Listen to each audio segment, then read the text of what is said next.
The next super important folders in Shopify are the sections and snippets. So the way that Shopify kind of works is that layouts is the main files. So everything goes into layouts. Then everything goes into templates. And after that, everything goes into sections. So snippets go into sections, sections go into templates, and templates go into layouts, or something close to that. It's not always exact. You can have snippets within snippets. You can't have sections within sections, but you can have multiple sections within templates, and that's basically what makes up a page.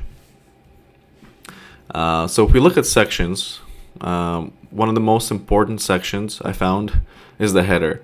You always want to be able to change the header and how it looks, just to customize it, and it's good to get to know this section right here.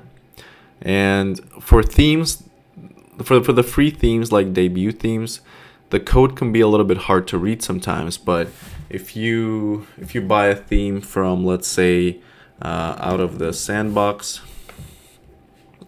you can have. So these are kind of third-party themes, but they're very popular and they're very expensive, and that's because they really put a lot of time into making the theme easy to read and easy to work with. So something to consider. I mean, there's benefits and cons to buying from Shopify, and obviously there's pros and cons to buying from out of the sandbox or any other theme store. I believe there's like Theme Forest as well, which has like thousands of themes.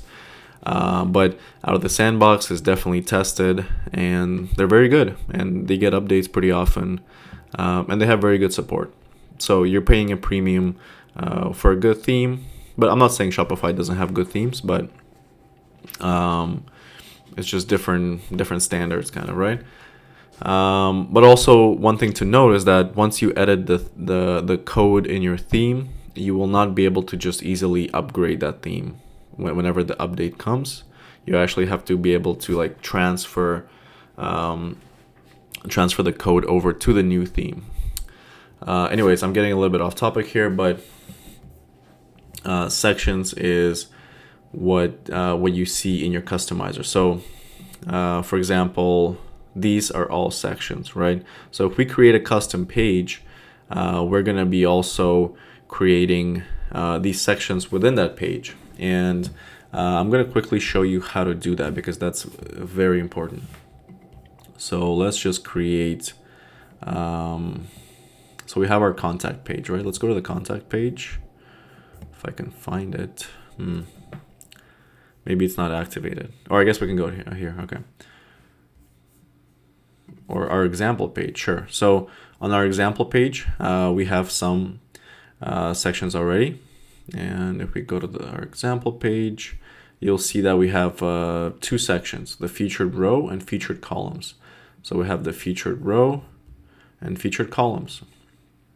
And the header and the footer are sections that always stay there. And this is kind of specified in the theme.liquid file that I was talking about in an earlier video.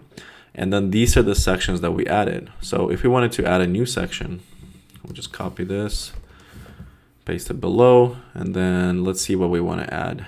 Let's add a collection list.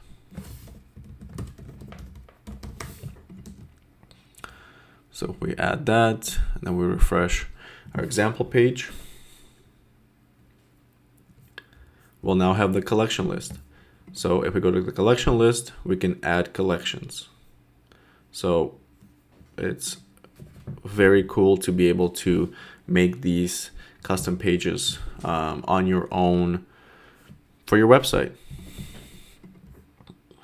And the next thing we're going to be talking about is snippets. So snippets are definitely optional, but they're a very good way to keep your code organized. So a lot of times sections will have snippets inside of them. Let me see if I can find one. And you specify a section by using the include word from Liquid.